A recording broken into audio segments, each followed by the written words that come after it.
మరాఠీ వైపు నుంచి వచ్చిన కంటెంట్కి ఓటీటీ ప్లాట్ఫామ్ పై ఆదరణ పెరుగుతూ పోతోంది. మరాఠీ నుంచి ఇటీవల వచ్చిన జారన్ సినిమాను అందుకు నిదర్శనంగా చెప్పుకోవచ్చు. జారన్ అంటే మరాఠీలో చేతబడి అని అర్థం. చేతబడి నేపథ్యంలో రూపొందిన ఈ సినిమా జూన్ 6వ తేదీన థియేటర్లకు వచ్చింది. ఆగస్టు 8వ తేదీన ఓటీటీకి వచ్చిన ఈ సినిమా రీసెంటుగా తెలుగులో అందుబాటులోకి వచ్చింది. కథ: రాధ అమృత సుభాష్ కి శేఖర్తో వివాహమవుతుంది. వారి కూతురే సయ్యి. సిటీలోని పెద్ద బంగ్లాలో వారి నివాసం. అక్కడి దూరంగా ఉన్న ఒక విలేజ్లో రాధ తల్లిదండ్రులు ఉంటారు. చాలా కాలంగా ఉంటూ వచ్చిన పాతకాలం నాటి తమ ఇల్లును వారు అమ్మకానికి పెడతారు. ఆ ఇంట్లో చివరిసారిగా గెట్ టుగెదర్ ను ఏర్పాటు చేస్తారు. తన కూతురు సయ్యి ని తీసుకుని రాధ కూడా తన పుట్టింటికి చేరుకుంటుంది. తల్లిదండ్రులు వారిని ఎంతో ఆప్యాయంగా రిసీవ్ చేసుకుంటారు. ఆ ఇంట్లోని ఒక గదికి తలుపులు వేసి ఉంటాయి. ఆ గది కీ హోల్లో నుంచి లోపలికి చూసిన రాధకి ఒక బొమ్మ కనిపిస్తుంది. రాధకి 10 ఏళ్ల వయసున్నప్పుడు ఆ గదిలో గంగూతి అనితా దాటే కేల్కర్ ఉండేది. ఆమె చేతబడి చేస్తుందని అంతా భయపడేవారు. ఆమెతో ఆ గదిని ఖాళీ చేయించమని ఇరుగు పొరుగువారు రాధ తల్లితో చెబుతారు. ఆమె వినిపించుకోకపోవడంతో చుట్టుపక్కల వారే ఆమెను తరిమేస్తారు. ఆమె క్షుద్రపూజలు చేసిన ఆనాటి బొమ్మ అలాగే ఉంటుంది. గంగూతి ఆ ఊరొదిలి వెళ్ళిపోతూ తాను రాధకి చేతబడి చేసినట్టుగా చెబుతుంది. అప్పటి నుంచి రాధ ప్రవర్తనలో మార్పు వస్తుంది. ఆమెకి విరుగుడు చేయించడానికి తల్లి చేసిన ప్రయత్నం ఫలిస్తుంది.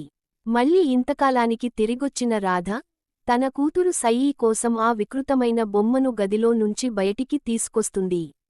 అప్పటి నుంచి ఆ కుటుంబానికి ఎలాంటి అనుభవాలు ఎదురవుతాయి, ఎలాంటి పరిణామాలు చోటుచేసుకుంటాయి అనేది మిగతా కథ.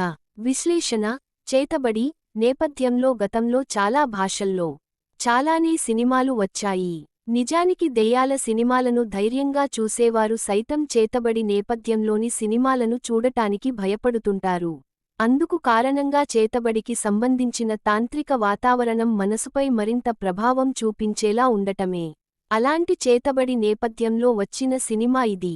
మానసిక వ్యాధితో బాధపడే రాధ అనే పాత్ర. దానికి తోడు చిన్నతనంలో ఆమెపై జరిగిన క్షుద్ర ప్రయోగం. ఈ 2 సమస్యల నుంచి తమ కూతురును కాపాడుకోవడం కోసం ఆరాటపడే ఒక కుటుంబం. ఈ 3 అంశాల చుట్టూ తిరిగే ఈ కథకు మరాఠీ సంస్కృతీ సంప్రదాయాలు ప్రత్యేక ఆకర్షణగా నిలుస్తాయి. చాలా తక్కువ పాత్రలతో, తక్కువ లొకేషన్స్లో మంచి అవుట్పుట్ను అందించారని అనిపిస్తుంది. ఈ కథ నడుస్తున్నప్పుడు అందరినీ కొన్ని ప్రశ్నలు వెంటాడుతూ ఉంటాయి. మానసిక స్థితి సరిగ్గా లేని తల్లి దగ్గర కూతురును ఎలా ఉంచారు? ఆ అమ్మాయిని అమ్మమ్మ, తాతయ్య చూసుకోవచ్చుగా అనిపిస్తుంది. ఈ వైపు నుంచి ఇచ్చిన ట్విస్ట్ ఇంట్రెస్టింగ్ గా ఉంటుంది. ఇక వేషధారణతోనే భయపెట్టేలా ఉన్న ఒక ఒంటరి స్త్రీకి ఎవరైనా అద్దెకి ఇల్లు ఇస్తారా? క్షుద్రపూజలు చేసిన బొమ్మను అలా గదిలోనే ఉంచుతారా అనే డౌట్ మాత్రం అలాగే ఉండిపోతుంది. పనితీరు: దర్శకుడు ఈ కథను ఆవిష్కరించిన విధానం బాగుంది. ఇటు మానసిక వ్యాధి పరంగా, అటు క్షుద్రశక్తి వైపు నుంచి కూడా తాను చెప్పదలచుకున్నది స్పష్టంగా చెప్పాడు. అయితే అసలు సమస్యకి సంబంధించి ప్రేక్షకులలో తలెత్తిన సందేహాన్ని వారి ఊహకే వదిలేశాడు. పాత్రలను డిజైన్ చేసిన విధానం, ట్విస్టులు ఆకట్టుకుంటాయి. నటీనటుల పనితీరు మెప్పిస్తుంది. అమృత సుభాష్ నటన ఈ సినిమాకి హైలైట్గా నిలుస్తుంది. మానసిక వ్యాధితో బాధపడేవారి ప్రవర్తన ఎలా ఉంటుందనేది ఆమె ఆ పాత్ర ద్వారా పలికించిన తీరు గొప్పగా అనిపిస్తుంది. ఫోటోగ్రఫీ, నేపథ్య సంగీతం, ఎడిటింగ్ వర్క్ నీట్గా ఉన్నాయి. ముగింపు: గ్రామంలోని మూఢనమ్మకాల మధ్య, చేతబడి, భయాల మధ్య పెరిగిన ఒక అమ్మాయి జీవితంపై ఆ ప్రభావం ఎలా పడింది, ఆమె జీవితాన్ని అవి ఎలా ప్రభావితం చేశాయి అనే కోణంలో నడిచిన ఈ కథ ప్రేక్షకులకు కుతూహలాన్ని రేకెత్తిస్తూ సాగుతుంది. కొన్ని సందేహాలకు సమాధానాలు దొరక్కపోయినా ఇంట్రెస్టింగ్ గానే అనిపిస్తుంది. ఈ తరహా జోనర్ను ఇష్టపడేవారికి ఈ సినిమా నచ్చుతుంది.